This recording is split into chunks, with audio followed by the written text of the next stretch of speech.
नमस्कार दोस्तों, आज के हमारे फिजिक्स क्लास में आप सभी का एक बार पुनः स्वागत है। आइए, हम पिछली क्लास में पढ़ रहे थे गॉस प्रमेय का अनुप्रयोग, जिसमें हमने पहला, दूसरा और तीसरा अनुप्रयोग को पढ़े थे। उसी क्रम को आगे बढ़ाते हुए आज पढ़ेंगे हम इसका चौथा अनुप्रयोग। तो चौथा है गॉस प्रमेय का चौथा अनुप्रयोग है एक समान आवेशित गोलीय खोल या कवच के कारण विद्युत क्षेत्र की तीव्रता। तो बच्चों देखिए, क्या है हमारा एक समान आवेशित गोलीय खोल। तो हम क्या करेंगे, गोला बना लेते हैं। एक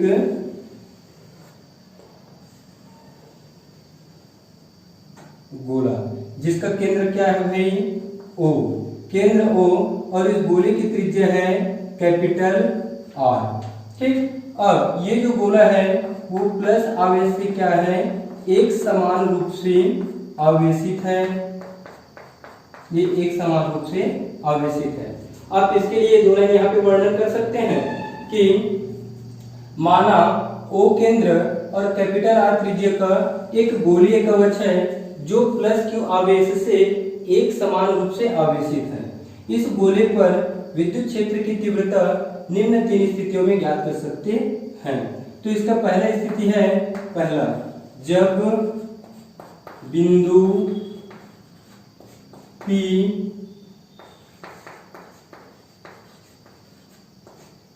गोलीय कवच के बाहर हो। जब बिंदु P गोलीय कवच के बाहर हो, अब आप ये कहेंगे कि यहाँ पे तो बिंदु P है ही नहीं है। तो चलिए, केंद्र O से R दूरी पर मैं ले लेता हूँ इस गोलीय कवच से बाहर में एक बिंदु P।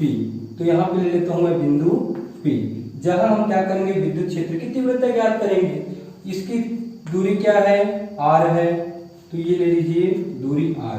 ठीक, अब यहाँ पे देखेंगे हम, स्मॉल r ये है और कैपिटल R ये है। तो कैपिटल R बड़ा है कि स्मॉल r बड़ा है? स्मॉल r की दूरी इतना है और कैपिटल R की दूरी क्या है, ये है। तो स्मॉल r क्या है, बड़ा है। तो हम इसको लिख सकते हैं यहाँ पे small r greater than capital R। ठीक, इससे पहले जो 2019 में पूछा गया था ये प्रश्न, तो उसमें आपको इसी को दिया था कि small r greater than R, पहला स्थिति। सेकंड स्थिति था small r is equal to capital R। तीसरा स्थिति था small r less than capital R। तो इस तरह से भी आपको क्वेश्चन पूछे जाते हैं। तो चलिए, अब हम एक काम करते हैं, बिंदु P को घेरे हुए एक गोले की रचना करते हैं, वो भी स्मॉल r त्रिज्या की। ये हम गोला बना लेते हैं। चलिए,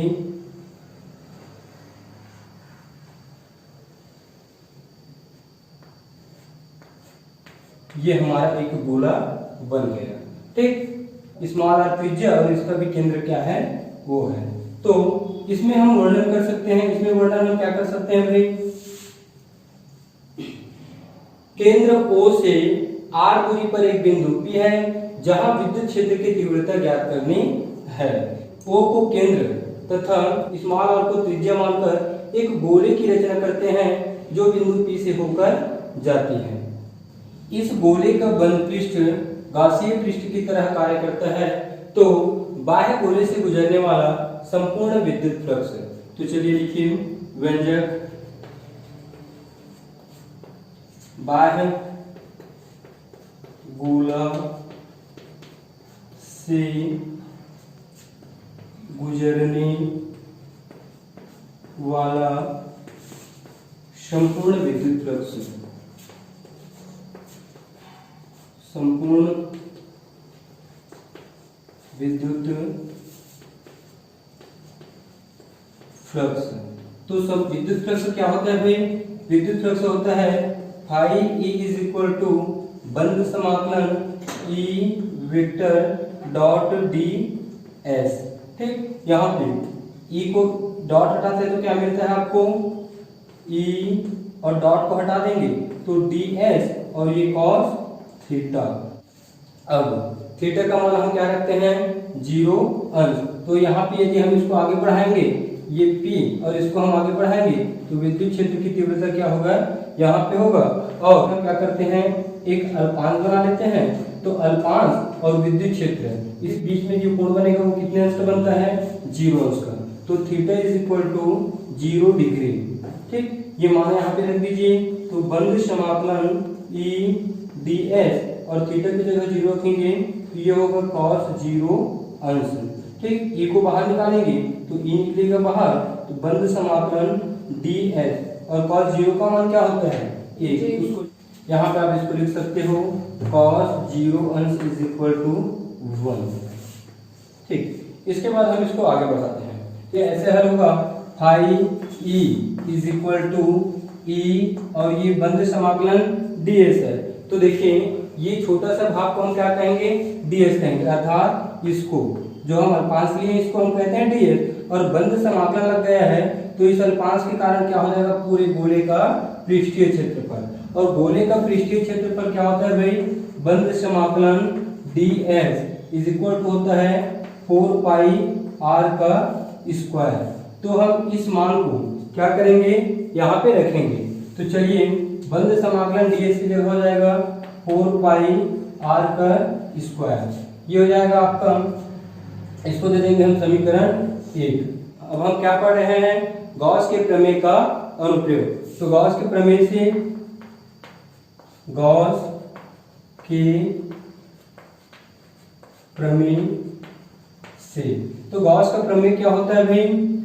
phi E is equal to Q upon epsilon 0।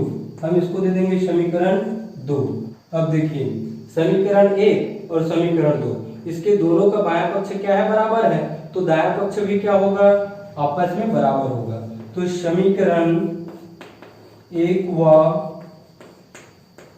2 से, समीकरण 1 व 2 से इसको पहले लिख लीजिए।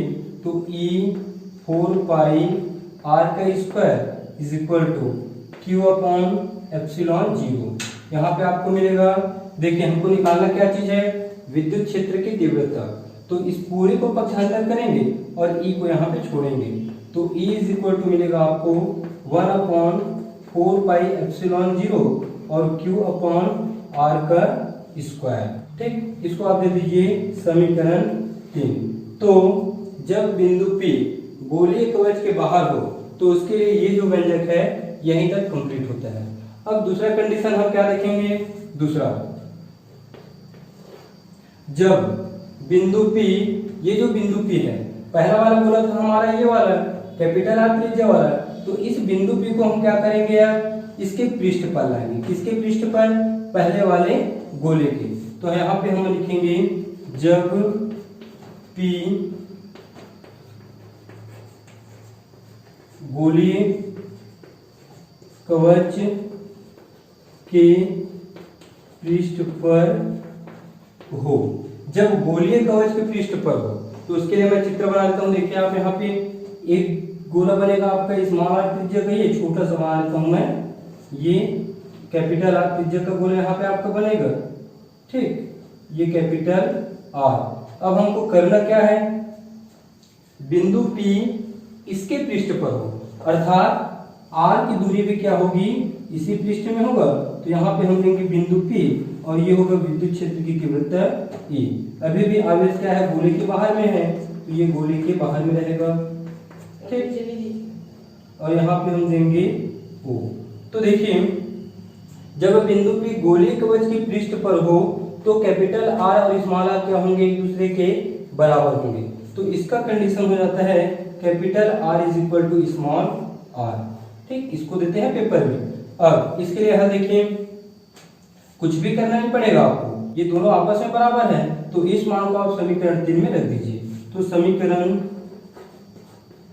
3 में स्मॉल r के मान को रखने पर, अब स्मॉल r के मान को हम क्या करते हैं? यहाँ पे रख देते हैं। तो चलिए रख दीजिए। तो मिलेगा आपको E is equal to 1 upon 4 pi epsilon 0 और Q अपॉन कैपिटल R का स्क्वायर। तो ये जो व्यंजक है वो बिंदु P गोलीय कवच के पृष्ठ पर हो उसके लिए है। फिर तीसरा कंडीशन देखेंगे हम। तीसरा, जब बिंदु P गोलीय कवच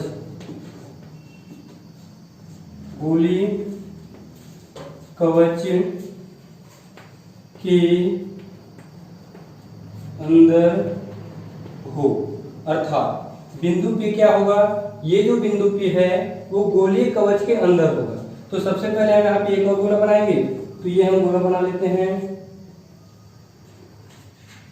ये हमारा गोला बन गया। अब बिंदु P को क्या करेंगे हम इस गोले के अंदर में, तो यहाँ पे सबसे पहले ये प्लस आवेश दे दीजिए, इसको प्लस आवेश से आपको ये हम गोला को दे दिए। यहाँ पे क्या है, यहाँ पे ये कैपिटल R है।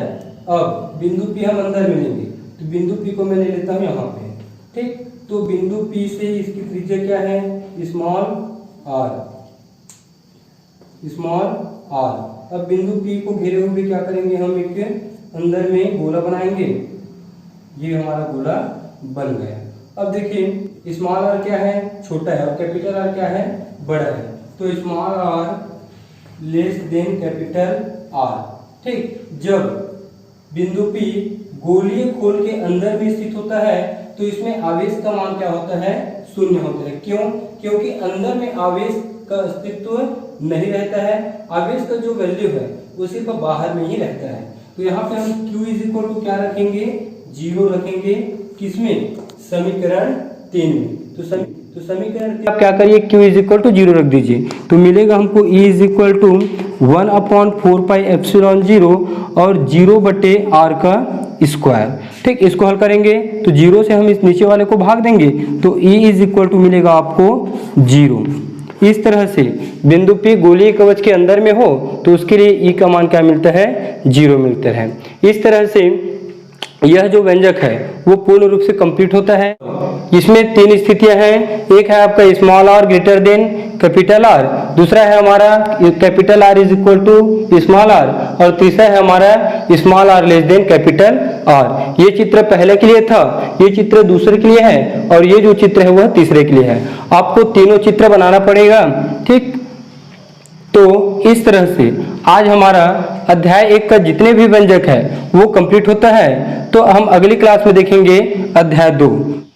तो बच्चों, आपने अभी तक हमारे चैनल को सब्सक्राइब नहीं किया है तो सब्सक्राइब जरूर करें, ताकि आपकी तरफ से हमें सहयोग मिलता रहे और हम भी आपके लिए ऐसे ही नए नए वीडियो लेकर आते रहें।